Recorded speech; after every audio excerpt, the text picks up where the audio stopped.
2.6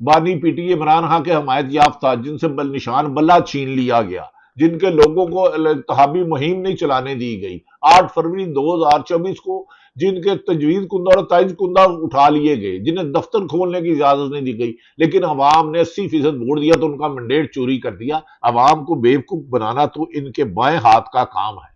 عوام تو ان کے لیے میٹر ہی نہیں کرتی، کیونکہ ان کو طاقتور حلقے لائے، عوام نے تو انہیں ووٹ ہی نہیں دیا۔ اسی لیے عوام کی انہیں کیا پرواہ ہوگی۔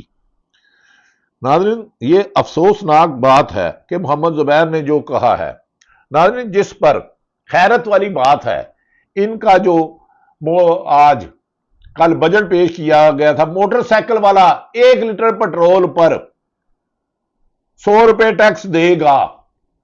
یہ ہمارے دوست حبیب اکرم نے بھی شاید کہیں کہا ہے، جبکہ بجلی چور، اربوں روپے کی بجلی چور کرنے والے، فرنس میں بڑی فیکٹریوں والے، ان کا تاوان، ان کا چوری کا مال غریب آدمی اپنی جیبوں سے اپنے بل کی صورت میں آپ ادا کریں گے۔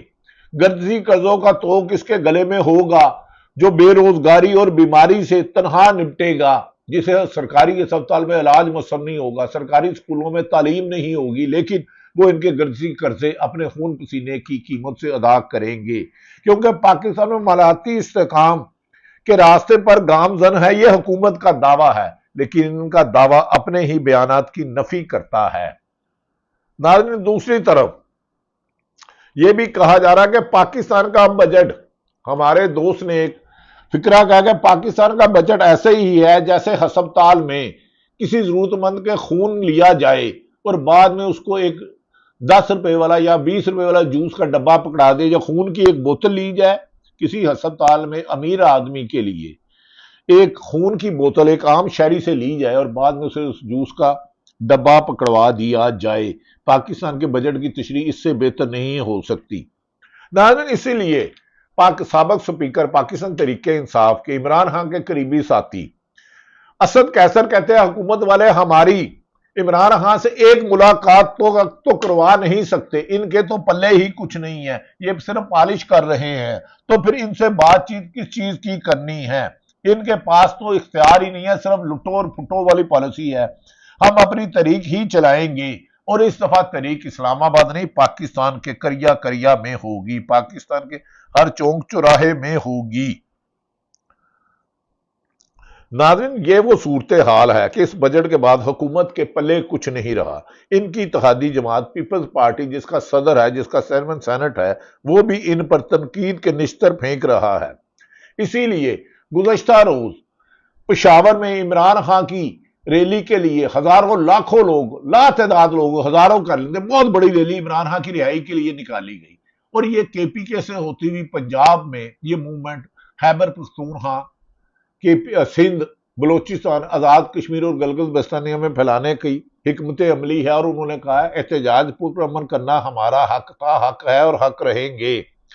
صنم جاوید، جسے کسی کو چڑ ہے صنم جاوید سے، بڑے تکھے لفظ مارتی ہیں، بڑی ترچھی بات کرتی ہیں، لیکن بات کڑوی، سچ ہمیشہ کڑوا ہوتا ہے۔ وہ کہتی ہیں، باپ کہتا ہے جنگ میں نے ڈیزائن کیا ہے، جنگ کو میں نے ڈیزائن کی ہے۔ بیٹی کہتی ہے 9 مئی جنگ سے بڑا مسئلہ ہے، یہ تو پورے کا پورا خاندان ہی، انہوں نے سخت الفاظ کیا، بیلنس نہیں رہا۔ نہ جانے عمران خان، نواز شریف نے کیسے جنگ ڈیزائن کی، جو مودی کی مذمت تو نہیں کر سکے جب انہوں نے پاکستان پر حملہ کیا، جب ہمارے شہری آبادیوں پر خواتین، بزرگ، بچے مارے گئے، جب ہماری ایئر فورس پر حملہ کیا، ہماری فوج پر کیا، لیکن آج ادھر احمد آباد ایک جہاز طیارہ گرا، جو افسوسناک خبر ہے، اس کی ہمیں بھی تکلیف ہے، لیکن ادھر مودی کی نواز شریف صاحب مذمت کر دیں۔ دوسری طرف ناظرین، کہا جاتا ہے کہ وزیر خزانہ نے ایک انفارمیشن جو ایک اور منسٹر کی ڈانٹا ہے کہ آپ جو ہمارے ساتھ گیمیں کر رہے ہیں ہمیں پتا ہے، ادھر بیٹھے ابھی ہماری بات چیت چل رہی ہے، کل آپ کے ایک بندے نے جو بدتمیزی کی ہے، میں ان سے بتاؤں گا کہ اس طرح سازشیں نہیں کرتے۔ ناظرین، دوسری طرف حکومت کے لگڑ بگڑ چمچے کرچے عوام اور تحریک انصاف کو سخت دھمکیاں دے رہے ہیں کہ تمہارا انجام برا ہوگا، تم نے وہ دیکھا نہیں ہوگا، اور لگڑ بگڑ اور چمچے کرچھو، جو کچھ ہم نے دیکھا تم نے خواب میں بھی نہیں دیکھا۔ تم نے ایک ایکسکلوزیو سٹوری زندگی میں نہیں، جتنی آپ کے عمر کے مہینے ہے نا اتنی ایکسکلوزیو صحافی پروفیشنل جرنلسٹ اسٹوریاں دے چکے ہیں، اور چمچے خرچو ان سے فون کروا کے ٹی وی پہ تو آ جاتے ہو، اپنی کریڈیبلٹی زیرو ہو چکی ہے۔ ناظرین، اس پر مبشر زیدی نے بھی بجٹ پر بہت سخت ٹویٹ کیا ہے، انہوں نے بھی اپنے خدشات کا اظہار کیا ہے۔ دوسری طرف ناظرین، ثناء اللہ صاحب جرنلسٹ ہیں سینئر، انہوں نے کہا ان کی نیت یہ ہے کہ چیزوں کو چھپایا جائے، حکومت کو کی طرف اشارہ کر رہے تھے۔ ہم نے وزیر خزانہ سے بار بار پوچھا کہ اداروں کے لیے جو اناؤنس کیا ہے اس کے بارے میں بتائیں تو کتنا اناؤنس دیا جائے گا، مگر انہوں نے نہیں بتایا، اور اس طرح اشارہ کر کے منہ پر انگلی رکھ کر خاموش رہنے کا کہتے رہے۔ کتنے لوگوں کو خاموش کراؤ گے؟ اب تو چیخیں نکل رہی ہیں، یہ عوام یا گر کے گئے زمین بوس قبرستان بن جائے گا، یا لوگ اپنے رائٹس کے لیے باہر نکلیں گے۔ ناظرین، دوسری طرف پاکستان کا اسد قیصر کا میں نے بتا دیا، اور عمران خان نے کہا ہے کہ آپ تیاری کریں، اس حکومت کے دن جا چکے ہیں، یہ جتنے بیساکھیوں پر چل رہے ہیں اور جو انہیں سہارا دے رہے ہیں، اب وہ بھی محسوس کر رہے ہیں کہ ان سے غلطی ہو گئی، عمران خان سے بات کرنا ہوگی، اور اس وقت کوئی دیوار نہیں ہوگی۔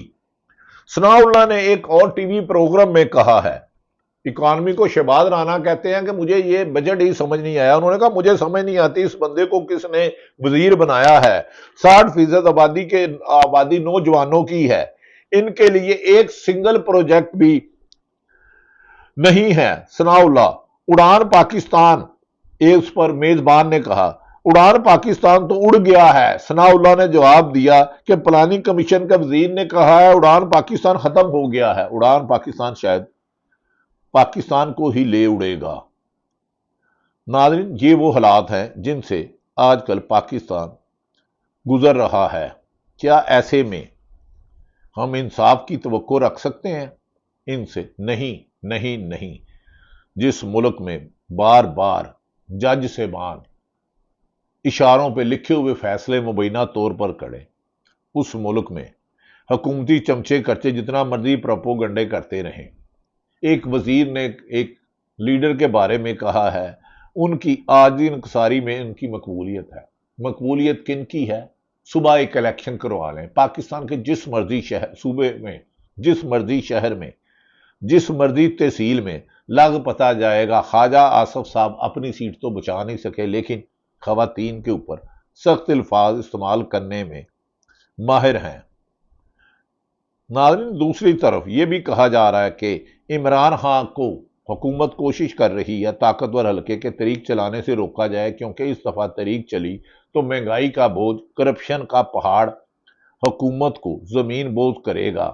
شاید اسی لیے محمد مالک جو ARY پہ 10 بجے کا پروگرام کرتے ہیں، عوام کو کہتے ہیں کہ پیٹ کاٹو، خرچے کم کرو۔ حکومت نے اپنے اخراجات 18% بڑھائے ہیں، سرکاری ملازمین کی تنخواہوں میں 10% اضافہ اور اپنی تنخواہوں میں 700% اضافہ کر لیا ہے۔ انہیں عادت پڑ گئی ہے کہ پیسے کہاں سے اکٹھے کریں اور اپنے اوپر لگائیں۔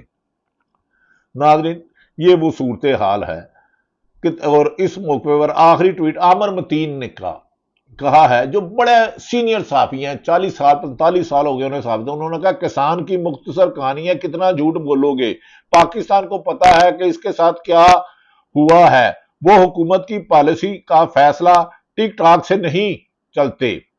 عامر متین کہتے ہیں حکومتوں کی پالیسی کے فیصلہ ٹک ٹاک سے نہیں چلتے، بلکہ گھر میں پڑے دانوں سے کرتا ہے۔ 50 سال میں پہلی دفعہ 5ویں بڑی فصلیں نقصان ہو گئی ہیں، اس کے باوجود لوگوں کو کہتے ہیں کہ اس کے باوجود، ناظرین معافی چاہتا ہوں، اس کے باوجود بابو لوگ سب کی ماں کو سمجھا رہے ہیں کہ صرف منافع میں کمی ہوئی ہے۔